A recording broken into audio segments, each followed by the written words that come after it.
Hey guys, I'm Lee Taylor, that's the 2021 BMW 4 Series, and this is a Right Lane Review.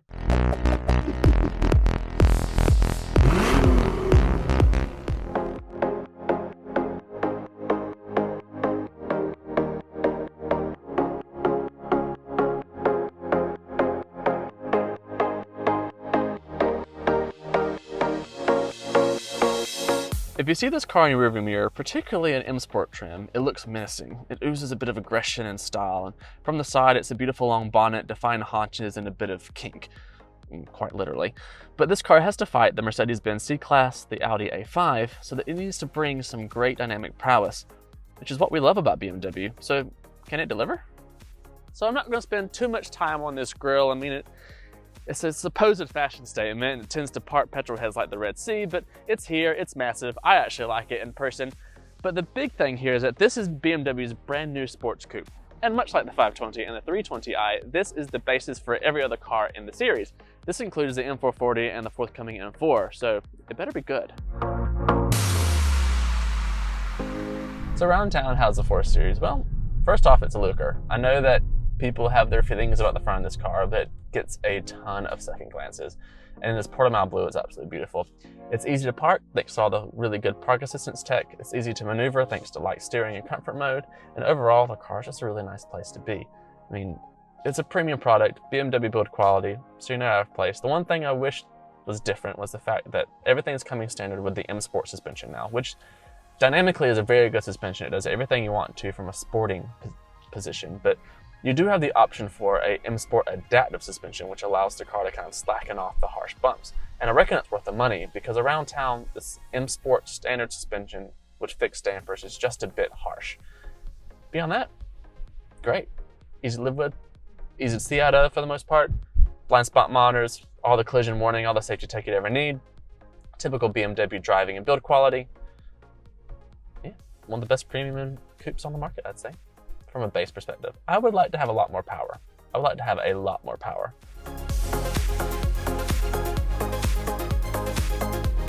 So dynamically, the 4 Series is still a BMW, the ultimate driving machine they call themselves, and while they've gotten a lot of flack lately about the ultimate driving machine thing and not feeling as sporty as usual, the 4 Series does feel just that. It's sporty. This M Sport suspension is quite stiff, and it's not jittery, but it's a bit stiffer than I would want around town. But the steering is nice and accurate. It doesn't have a ton of feel, and I reckon that's what people have been bitching about lately, just because it doesn't feel like old BMWs, but you're not going to get that in that modern age of electrified steering. But the chassis on this thing is incredibly capable. Yes, the engine's not the most powerful unit. It's plenty for the average person. But the chassis is just fantastic. You can feel what the car is doing for the most part. It's planted, it's solid, it's stable at high speeds. You can chuck it in a corner, and if you're in the right mode, it'll actually be playful. Speaking of modes, you do have Sport, Comfort, and Eco Pro. I have yet to touch Eco Pro because it's pointless in a sports coupe. Sorry, it just is. So I have Sport, and then you have varying modes of the traction control and the transmission.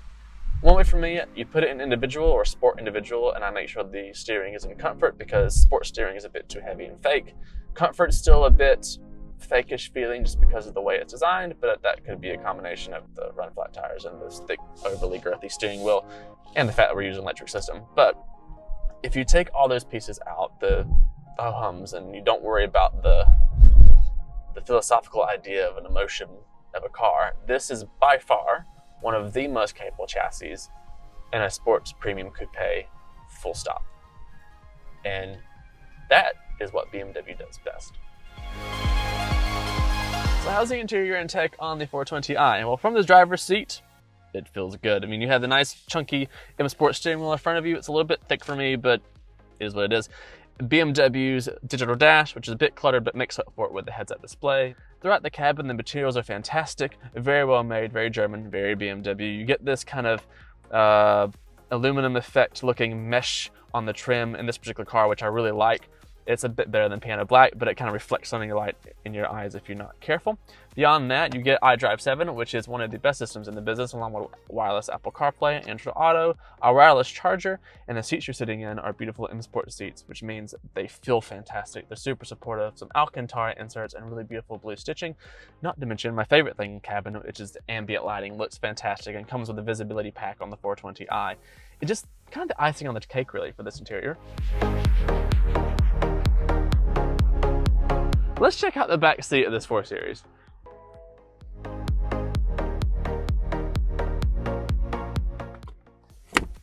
Well, that was awkward. So once you actually get back here, life's not too terribly bad. I mean, it is a coupe after all. Luckily, it's a pretty good size 2+2. I have okay headroom. It is a little bit narrow, particularly on the sides. My leg room is all right. Toe room's a little bit but there are some creature comforts. I mean, you have a pretty good supportive bucket effect sort of seat back here with a nice Alcantara and leather. Your own zone of climate control with 2 USB-C points, plenty of lighting, a nice armrest, and even in the middle here, another armrest with cup holders. Now behind me is plenty of luggage space. I mean, you're talking about a ton of space. This is based on the 3 Series after all, so plenty of places to put things, luggage for cross-country trips or whatever. You don't get a spare tire though, because these cars are on run flats. So what's the tops, bottoms, and final verdict on the 2021 BMW 420i? Well, on the bottom are a few things. One's the fact that this car is a bit pricey for the amount of kit you get. It starts around $75,000 and doesn't have things as standard like adaptive cruise control, heated seats, and lumbar support, all parts of packs you can add on. It's a bit light in the hands for me. It doesn't really feel really good when you're driving it around, pushing it really hard. The steering just kind of missing some things. And the drivetrain, while being good, it just isn't that fast, and that's more of a personal preference.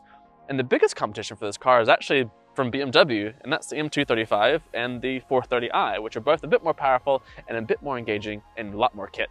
So on top with the 420i, this is a BMW after all, so it comes with BMW's performance prowess. While the engine may not be that quick and the steering isn't my favorite, the chassis definitely is BMW. It's balanced, it's capable, it feels great in the hands, and you can actually get it to move around a little bit if you know what you're doing.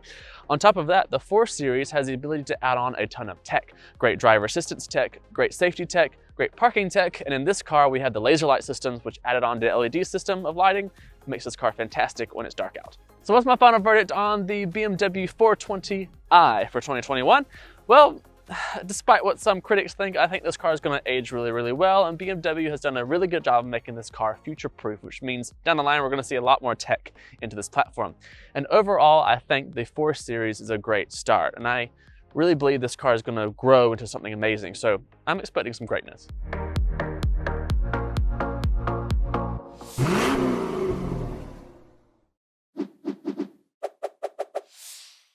Please retry or say help. BMW, can you turn down the sound of the indicators?